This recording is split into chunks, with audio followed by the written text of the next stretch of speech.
The North African Campaign of 1940 to 1943 is covered by two ZX Spectrum wargames by R.T. Smith of CCS, Case Computers and Simulations.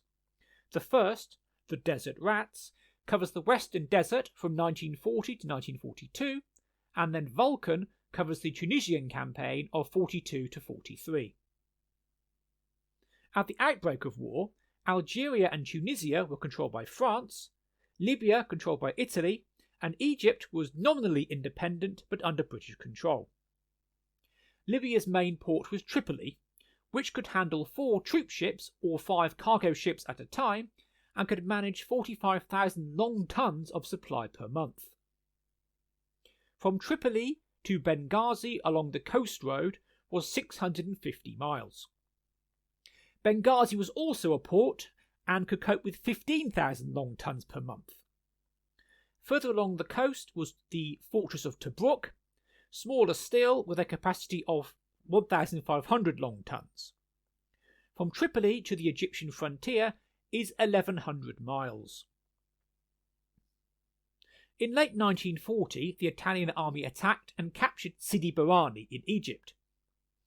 Commonwealth forces counterattacked in December, driving the Italians out of Egypt before advancing into Cyrenaica and then capturing it completely.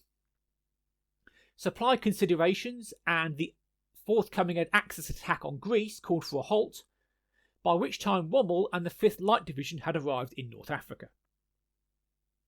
The Desert War moved back and forth like a pendulum over the next 2 years, until, in the summer of 1942, Rommel and the Afrika Korps had forced the Allies back to El Alamein. Supply considerations forced a halt there. The distance from Tripoli to El Alamein was 1,400 miles, putting an intolerable strain on Axis logistics. Vichy France offered the use of the port of Bizerta in late 1942, but that was even further away. Field Marshal Montgomery led the Allies to victory at the Second Battle of El Alamein, and Rommel was forced to pull back. At the same time, Allied landings in Morocco and Algeria were an attempt to cut off his retreat and to capture the supply ports of Tunis and Bizerta. These ports were much closer to Axis ports than Tripoli, therefore it was thought possible that the Axis could hold out in Tunisia indefinitely. November 1942 marks the start of the race for Tunis.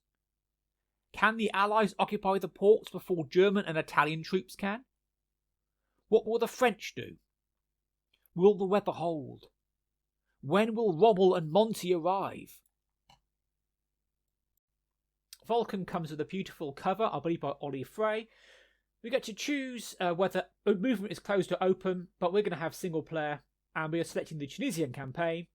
We now have a selection of historical variants, which give the game extra playability. In the first, the Axis capture Malta under Operation Hercules.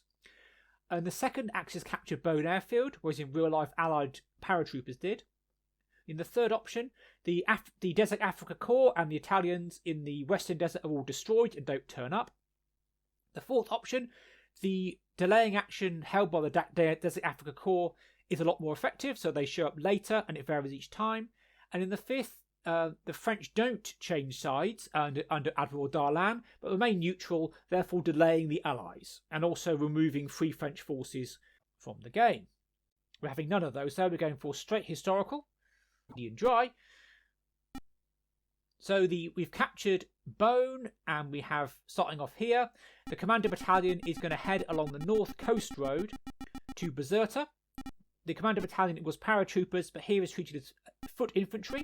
Heart Force, however, is a small mobile detachment of the 11th Infantry Brigade, and they're in trucks, so they are faster, but they start further away. The Allies have no air cover at this stage because our squadrons are operating from Algeria. Weather remains clear, which means movement is full. There are 3 sorts of weather in Vulcan: clear weather, mud, which you have half movement and combat is less effective, and rain, half movement, combat is less effective, and there's no air cover at all. So weather continues to be good. So we're charging on the Northern Coast Road, and we have extra reinforcements arriving, which we're going to leave them put, because we're hoping for a bloodless victory. Realistically, we'd charge them forward as well, but I don't want to bump into any German paratroopers and get into a firefight. So November the 14th, we've captured one of the 2 Axis ports. So now the weather was held, so Hart Force is going to dash down along the coast road to Tunis in the hope we can capture it while the Axis are looking for us. We've got more reinforcements here, a parachute battalion there. We've still got no air cover. So the Axis forces are moving. We're now going to travel down the coast road and hope we don't bump into anybody. The white squares represent salt marshes which are impassable. And Tunis is unoccupied, so we've charged in, which cuts off all reinforcements from the Axis and, more importantly, all supplies. So even if Rommel did show up, he'd run out of fuel and petrol very quickly. Blade Force were controlled by Colonel Richard Hull. And further south here we have American paratroopers who have captured Telepe airfield. They're 80% efficient because they need extra training. There's a wide range of efficiencies of troops in the Vulcan campaign. The first German troops you get are 35% efficient. So now the Germans have tried to recapture Tunis. There is a desultory firefight before they surrender. Allied score of 200 points. You get 200 points for capturing both. You get a bonus point for destroying an enemy unit. As no units have been destroyed, you just get the 200 points for Tunis and Bizerta. We have 9,600 troops and 32 tanks, which is a blade force. The Axis have slightly less troops, slightly less tanks, and nobody has been killed, which is nice. Axis have surrendered. We got in quickly. If you dilly-dally, the 10th Panzer Division arrive on the 1st of December, along with extra Italians, and then you are in trouble.